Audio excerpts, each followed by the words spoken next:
لوگوں کو ننگا کر کے مارنا، ان کی ویڈیوز بنانا، ان کی جعلی آڈیوز بنانا، یہ جس ذاتیات کی حد تک یہ اتر گئے ہیں، جس گھٹیا پن کی حد تک یہ اتر گئے ہیں، یہ اس کی دنیا میں کہیں تاریخ نہیں ملتی.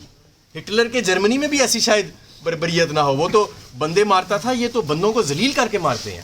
تو میں سمجھتا ہوں کہ یہ ظلم کی انتہا ہو چکی ہے اور لوگوں کا صبر آزمایا جا رہا ہے. یہ ملک اس وقت بالکل ایک ایج پہ کھڑا ہے، بالکل ایک ایج پہ کھڑا ہے. اس کو اس ایج سے پیچھے لے آئیں، اس کو اس ایج سے آگے نہ لے کے جائیں، کیونکہ اس ایج سے اگر یہ آگے جائے گا تو یہ معاملہ پھر کہیں بھی جا سکتا ہے.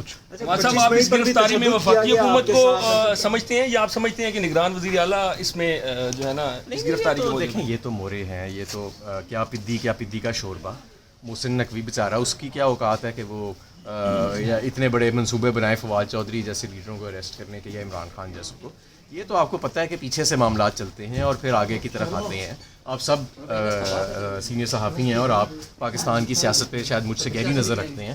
آپ سب کو پتہ ہے کہ معاملات جو ہیں وہ کیسے چلائے جاتے ہیں، کیسے اسکرپٹ بنائی جاتی ہے، کیسے لوگوں کو مولڈ کیا جاتا ہے، جماعتیں بنائی جاتی ہیں، گرائی جاتی ہیں، توڑی جاتی ہیں، الائنسز بنائے جاتے ہیں، لوگوں کو تبدیل کیا جاتا ہے. یہ سب آپ کو پتہ ہے کہ پاکستان ابھی پچھلے دنوں فواد چودھری صاحب نے بیان دیا تھا کہ ہمارے 50% جو ہے نئی اسٹیبلشمنٹ کے ساتھ معاملات بہتر ہوئے ہیں. تو آپ بھی اس نہیں، انہوں نے یہ کہا تھا کہ 50% کالیں آنا بند ہو گئی ہیں. میڈیا کو، آپ لوگوں کو، آپ کے جو مالکان ہیں یا ایڈیٹرز ہیں اور رپورٹرز ہیں ان کو، اور سیاسی لوگوں کو، کہ 50% اس میں کمی آئی ہے.